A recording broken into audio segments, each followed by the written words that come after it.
Okay, so let's talk about The Amazing Spider-Man. I'll admit it's almost a little pointless to talk about it, seeing how this came out, like, what was it, July 2nd or 3rd? And it's almost a week later. Sorry about that. I mean, just bum reviews come out on Sundays usually, but I digress.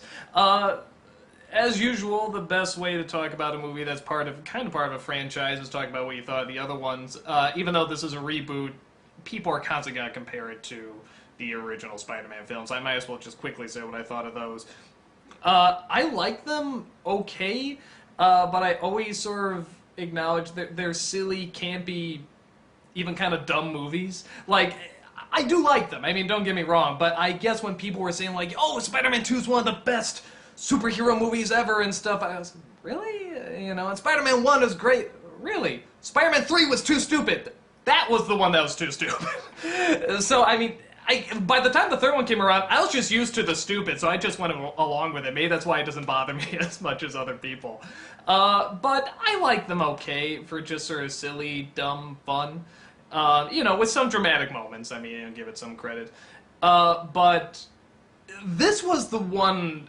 When I heard they were going to make a Spider-Man movie, even when I heard Sam Raimi was going to do it, this is sort of what I thought I was going to get. I thought I was going to get this really adult, more dark, more gritty, suspenseful, dramatic movie.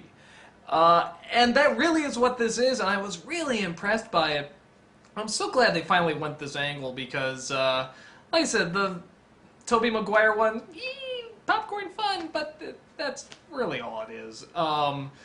And I'm really glad to see they're really diving into making these characters, you know, relatable and likable. These are very likable characters. That kid, the Garfield kid, whatever, I mean, I don't usually say, that kid's a fucking star, okay? This kid is so likable, and he is so charismatic, but he's not like a Jonas brother or anything. He's not like, you know, constructed or anything. He seems very believable, and he's very likable, and everything that he does, he's a little bit of the oddball, but not too far. He's pretty damn smart, but not to disgusting degrees, you know, where you can't believe it. You really buy it, and he really sells it. He does this great job. The girlfriend, Gwen Stacy, thank fucking God for this character and the way she's written and the way she's acted, because, you know, man, these other Spider-Man movies, I mean, the women are just idiots. I mean, I guess the guys are kind of idiots too, but I mean, it really is just the, you know, they never get pepper spray, they never take some martial arts, and they really just sit around kind of look cute. I mean, that's really about it. This girl is smart. Okay, I mean, like, there's a scene at the end, you know, it's like, the lizard man, he's gonna set off this bomb or something like that. She's like, okay, I'll work on an antidote. And she, like, goes and does it. And there's another scene where, like, the lizard breaks in and he's looking for her and he finds her and goes, roar! She fucking gets, like, a hairspray cannon and, like, goes, zoom! Sets the fucker on fire! Just, thank you! Thank you, God! I'm so sick of Spider-Man just going, I'll save you! Oh, in trouble again? What a shock! Whee! You know, and just, oh, God, thank you for making this chick actually have a personality and likable and, oh, God, okay.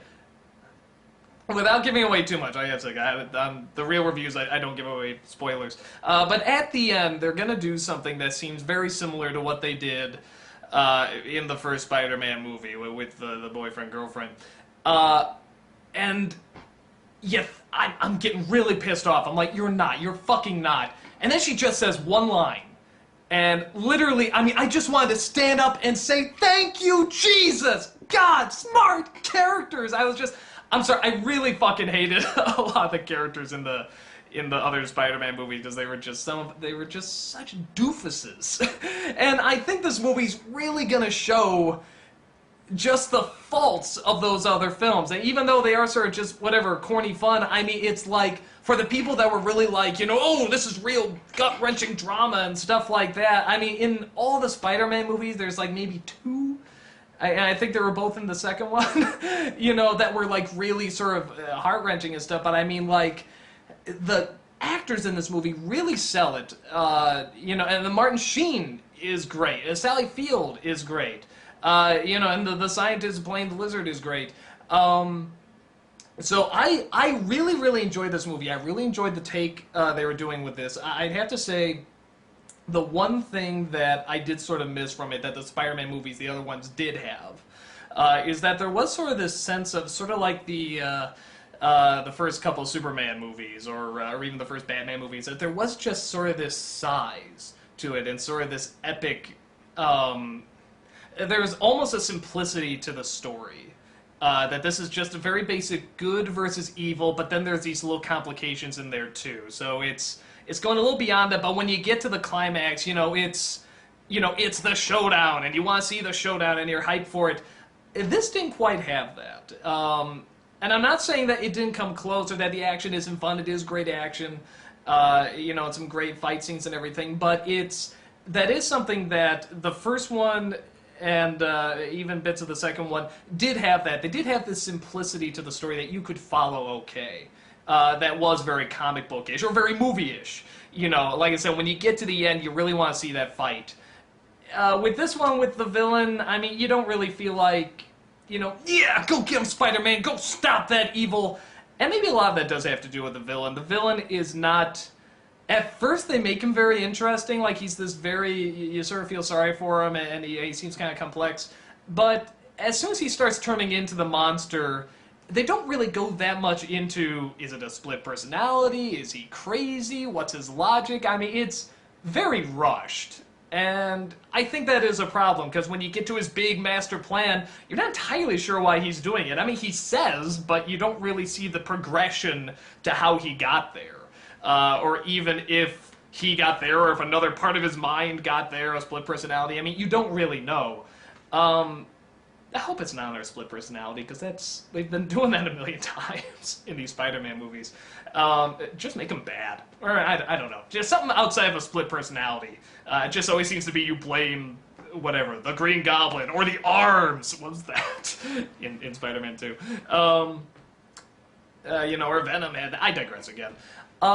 So I really, really enjoyed this film. A lot of it hinges sort of on the performance of the main characters, and they just do a great job. I mean, this was such good casting. And like I said, they're not saying sort of these cookie-cutter lines, and they're not just, Peter is smart, so he's gonna, have the big glasses and go, derpy derp, I know all these equations, I know blah, blah, blah. I mean, it's like... He's really figuring shit out, and he's not a show-off, and he's not this big, wide-eyed boy. I mean, you really like this kid, you like this actor, and you like the girl, you like, Martin Sheen, Sally Field, all those people. So I was really, really impressed with this film, and I'm glad we finally got this movie. Now, I will make clear, I didn't read the Spider-Man comics that much. I read a little bit. Growing up, I didn't see it with my brother, so I don't know how accurately it followed. He was the big Spider-Man kid growing up, so I don't know how closely it follows everything.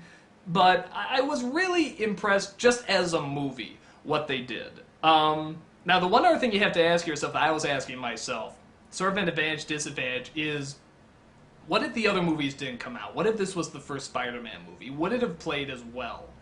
Because I'm thinking of the scene, because there are scenes that just are still part of the origin, like Uncle Ben getting shot, and so I don't think I'm giving anything away with that. But when you get there, it's sort of like, oh, okay, well I don't want to say it seems rushed, but it doesn't seem as slow as the other one. I mean, the other one really sort of took its time.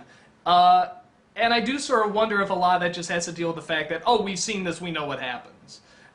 So if you took the other Spider-Man movies out, would that have been effective? That's sort of what I've been trying to figure out. I think it still will work, but that would have been a little bit of an issue. And that is the one other problem I have, is that sometimes the editing in the film can be not often, but it sometimes can be a tad rushed, and scenes can just really fly by when, again, the other Spider-Man movies did sort of have that slowing down, since, like, a good example is when Peter Parker's telling Gwen Stacy, so you want to see what I can do? You want me to show you the city or something like that? And you think it's going to be this big romantic, like, can you read my mind scene for Superman, where he's swinging around with her and you're seeing the city, and in 3D and IMAX it'll look great.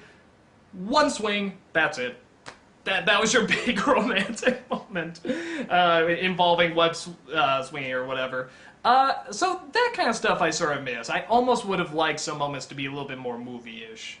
And maybe that's something that could have taken a few, a little bit of advice from the other Spider-Mans. But again, I think that falls under the same category as just sort of that big grandness and that simplicity that we can all identify with. But everything else, like I said, with the people is very identifiable and very enjoyable.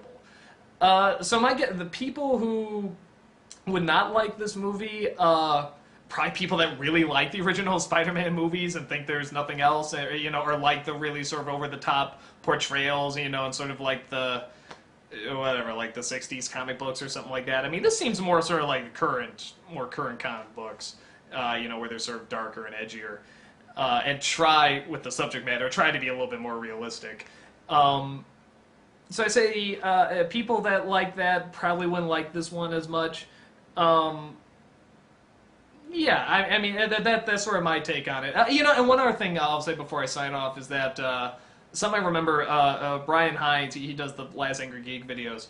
Of course, he's a big comic book guy, and he was saying his big problem with the original Spider-Man is that Spider-Man wasn't funny.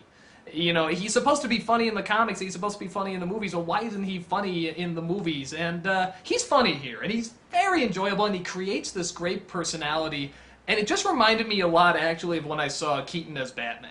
I just thought, I really liked it. I want to see more of this guy. It's like, he has these troubles, he tries to keep it internal, he's trying to keep it his own problem, but stuff catches up, and you really identify with his pain, and you really get in his skin, and he treats things in a very adult manner. Outside of putting a property of Peter Parker on the back of his camera, that was dumb. That was the one dumb thing. I'm like, you're a genius, kid. Why do you... I digress. Okay, so, I really enjoy this film. I think people who would enjoy it are people that want to see a darker, grittier, I don't want to say more likable, because maybe you like Tobey Maguire. But certainly sort of harsher, more... like I said, as down to earth as the subject matter can get, being a Spider-Man and all.